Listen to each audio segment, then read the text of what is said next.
AKSpeak کے پیارے پیارے ویورز السلام علیکم، امید ہے آپ سب خیریت سے ہوں گے۔ پیارے دوستو، پرانے زمانے سے یہ تجارت کا خوب دور رہا ہے۔ لوگ زمینی بحری ہر راستے سے تجارت کا مال لے کر دور دراز ملکوں تک وہ چیزیں پہنچاتے تھے جو وہاں عام نہیں ملتی تھی۔ ایسے انہیں بہت فائدہ بھی ہوتا اور ایک علاقے سے دوسرے علاقے تک اشیاء ضرورت بھی پہنچتی رہتی تھی۔ ایک بار انگلستان سے بھی ایسا ہی ایک بحری جہاز روانہ ہوا۔ اس میں چھوٹے بڑے ہر طرح کے تاجر موجود تھے۔ جہاز کیا تھا؟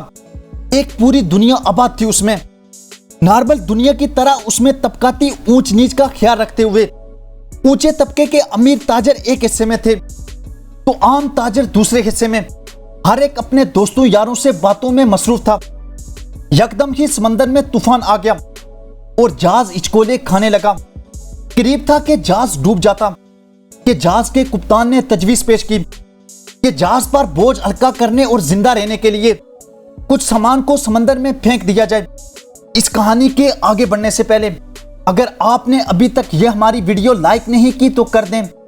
نیو آنے والے ناظرین AKSpeak کو سبسکرائب کر دیں اور بیل آئیکن پر ضرور کلک کریں۔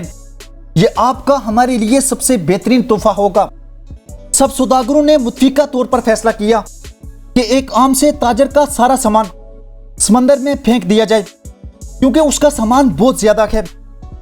جس تاجر کا سامان پھینکا جانا تھا اس نے اعتراض کیا کہ اس کا سارا سامان ہی کیوں پھینکا جائے، کیوں نہ ہر ایک تاجر کا سامان میں سے تھوڑا سا سامان پھینکا جائے تاکہ سب کا برابر کا نقصان ہو اور کوئی ایک ہی اس فیصلے سے متاثر نہ ہو۔ باقی سب تاجر اس کے خلاف بولنے لگے کیونکہ وہ نیا اور کمزور تاجر تھا، اس لیے انہوں نے اسے بھی اس کے سامان کے ساتھ ہی سمندر میں پھینک دیا۔ سمندر میں گرتے ہی وہ مال اور جان جانے کے خوف سے بے ہوش ہو گیا۔ جب اس کی آنکھ کھلی تو اسے پتا چلا کہ لہروں نے اسے نامعلوم اور ویران جزیرے کے کنارے لا پھینکا ہے۔ سوداگر بامشکل اٹھا ہی تھا کہ کمزوری کی وجہ سے پھر گر گیا اور لگا گر گڑا کے خدا سے معافیاں مانگنے کہ وہ اس کی مدد کریں۔ اسی جزیرے پر رہتے ہوئے اسے کہیں دن گزر گئے۔ وہ یا تو درختوں سے پھل توڑ کر کھاتا یا پھر خرگوش کا شکار کر لیتا، پتھروں کو آپس میں رگڑ کر آگ جلاتا اور گوشت بھون کر کھا جاتا۔ اس نے سوکھی لکڑیوں اور کھجوروں کے پتوں سے ایک گزارے لائق جھونپڑی بھی بنا لی تھی۔ موسم کی شدت سے بچنے کے لیے وہ اس میں پناہ لیتا تھا۔ ایک رات وہ حسب معمول خرگوش کا گوشت بھوننے میں مصروف تھا کہ ایک دم آندھی چلنے لگی اور کچھ چنگاریاں اڑ کر اس کی جھونپڑی پر جا پڑی۔ پھر کیا تھا، جھونپڑی کو آگ لگ گئی۔ اس نے آگ بجھانے کی بہت کوشش کی مگر بے سود، کیونکہ جھونپڑی پر کھجوروں کے سوکھے پتے ڈالے تھے، اس لیے وہ لمحوں میں جل کر راکھ ہو گئی۔ اب سوداگر کی بس ہو چکی تھی، لگا آسمان کی طرف منہ کر کے شکوے کرنے اور رونے۔ پہلے تو ناحق مجھے میرے سامان سمیت سمندر میں پھینکوایا اور اب یہ جھونپڑی بھی جلا ڈالی۔ میرے پاس کچھ باقی بچا نہیں، اب میں مر ہی جاؤں تو اچھا ہے۔ غرض یہ کہ وہ مایوسی کی انتہا پر تھا۔ اسی طرح روتے بلکتے وہ بھوکا ہی سو گیا۔ لیکن صبح ایک حیرت انگیز واقعہ اس کا انتظار کر رہا تھا، کیونکہ ایک چھوٹا بحری جہاز اس کے سامنے کنارے سے لگا کھڑا تھا۔ وہ بھاگ کر اس میں سوار ہوا اور پوچھا کہ ان لوگوں نے اسے کیسے ڈھونڈا، کیونکہ یہ راستہ عام جہازوں کا راستہ تھا ہی نہیں۔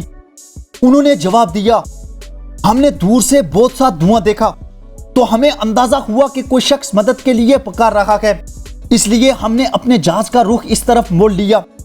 اور جب اس تاجر نے خود پر ہونے والے ظلم کی کہانی سنائی کہ کیسے اسے اس کے سامان سمیت سمندر میں پھینکا گیا تو انہوں نے بتایا کہ وہ بحری جہاز کنارے پر پہنچا ہی نہیں کیونکہ اسے راستے میں ہی بحری قزاقوں نے لوٹ لیا تھا۔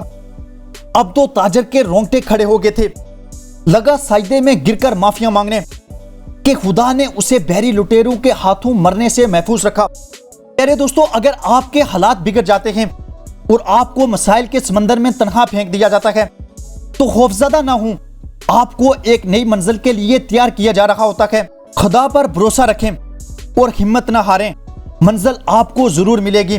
کمنٹ سیکشن میں یہ ضرور بتائیے گا آپ کو یہ ہماری کہانی کیسی لگی۔ آخر تک ہمارا ساتھ دینے کا بہت شکریہ۔ خوش رکھیں اور خوشیاں بانٹیں، یہی اس عارضی زندگی کا حسن ہے۔ شکریہ۔